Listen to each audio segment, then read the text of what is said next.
quand tu répètes une consigne encore et encore. Tu n'augmentes pas l'écoute de l'enfant, mais tu augmentes juste son stress. Si ton enfant n'écoute pas, ce n'est peut-être pas parce qu'il n'a pas envie de coopérer. Et je vais aller plus loin, plus tu répètes, moins tu as de chances d'être entendu. Ça paraît complètement illogique, mais c'est exactement ce que montrent les recherches en psychologie et en neurosciences. La plupart des parents pensent que coopérer signifie obéir. Et si c'était faux, la coopération, elle n'est ni immédiate, ni automatique, ni garantie. Elle se construit dans la relation. Et dans cette vidéo, je vais t'expliquer pourquoi un enfant ne coopère pas. Et surtout, ce qui favorise son écoute, sans crier, sans punir, sans menacer, sans répéter 10 fois la consigne. Si t'es parent, il y a de grandes chances que tu te sois déjà dit ça. Coopérer égale obéir. Qu'on soit clair, la coopération n'est pas quelque chose qui se commande. En revanche, l'obéissance, oui. Et souvent, ça marche. Oui, mais ça marche pour un petit temps. La vraie question, c'est est-ce que tu veux que ton enfant t'obéisse ou bien qu'il apprenne à coopérer parce que ça fait sens pour lui. Pourquoi l'enfant ne coopère pas? Alors, un enfant ne coopère pas par principe, mais il coopère quand toutes les conditions sont réunies. Lorsqu'il est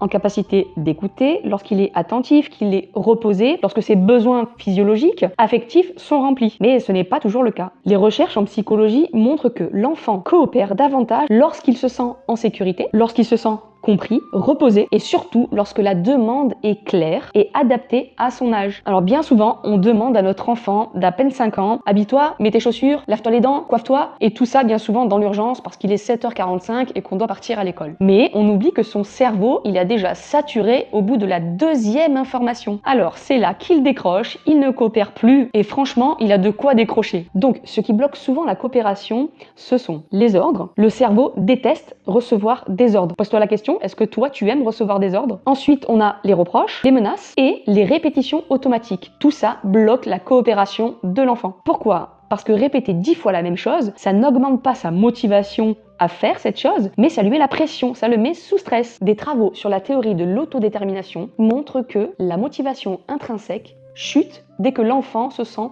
contrôlé ou contraint. Nous allons voir tout de suite les bases de la communication non violente, CNV. La CNV, ce n'est pas une technique magique, mais c'est un cadre relationnel. Elle repose sur 4 étapes. La première étape est observer sans juger. Observer une situation par les faits, non en y mettant un jugement personnel. Décrire les faits, décrire ce que je vois. Le deuxième point, c'est exprimer un sentiment. Je parle de moi, je parle de ce que moi je ressens. Troisièmement, nommer un besoin. Nommer ce qui est important pour moi dans cette situation. Et quatrièmement, faire une demande claire. On demande une action concrète, possible et réalisable. Alors, pour rappel, la CNV ne garantit pas que l'enfant dise oui tout de suite, ne garantit pas les crises de colère, mais elle augmente fortement les chances de coopération. Et c'est exactement ce qu'on cherche. Rappelez-vous, l'enfant, il faut qu'il se sente en sécurité, reposé, dans une sécurité affective émotionnelle. Inutile de le faire en plein milieu d'une crise. Un exemple concret. Ma fille se douche, elle laisse la serviette par terre dans la salle de bain. Et ça, tous les soirs. J'ai beau lui répéter tous les soirs, mais aucune action de sa part. La réaction habituelle, c'est « ramasse ta serviette » d'un ton agacé. Ça fait 10 fois que je le répète. Non, du coup, elle comprend pas. Rappelez-vous, elle comprend pas les ordres. Elle se sent sous pression.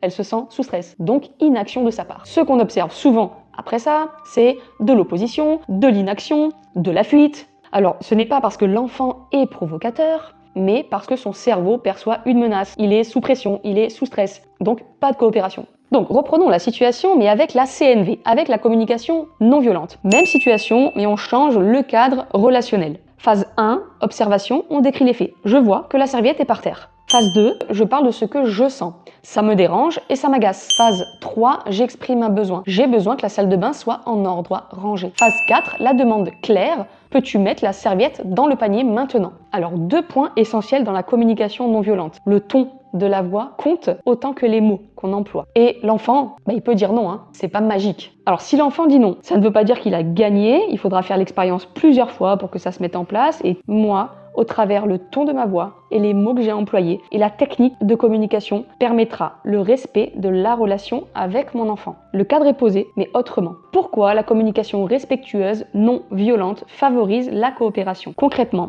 quand un enfant se sent contrarié ou menacé, son taux de cortisol augmente dans son cerveau. Son niveau de cortisol, l'hormone du stress, augmente dans son cerveau. Et quand le cortisol augmente, les régions du cerveau liées à la réflexion, au raisonnement, à la coopération deviennent moins actives. Rappelez-vous le cerveau dans la main lors de la vidéo précédente. Et les neurosciences relationnelles sont claires là-dessus et ce n'est pas une opinion éducative. Sous la contrainte, le stress augmente et le cortisol monte. Et donc, le cerveau de l'enfant a moins accès aux zones qui lui permettent de réfléchir, de se poser tranquillement, de se calmer. Au contraire, quand l'enfant se sent en lien, en sécurité, ces zones du cerveau restent actives. Alors ce n'est pas de la permissivité, ce n'est pas laisser faire, c'est juste neurobiologique. Si tu devais retenir une seule chose dans cette vidéo, c'est que la coopération se construit dans la relation.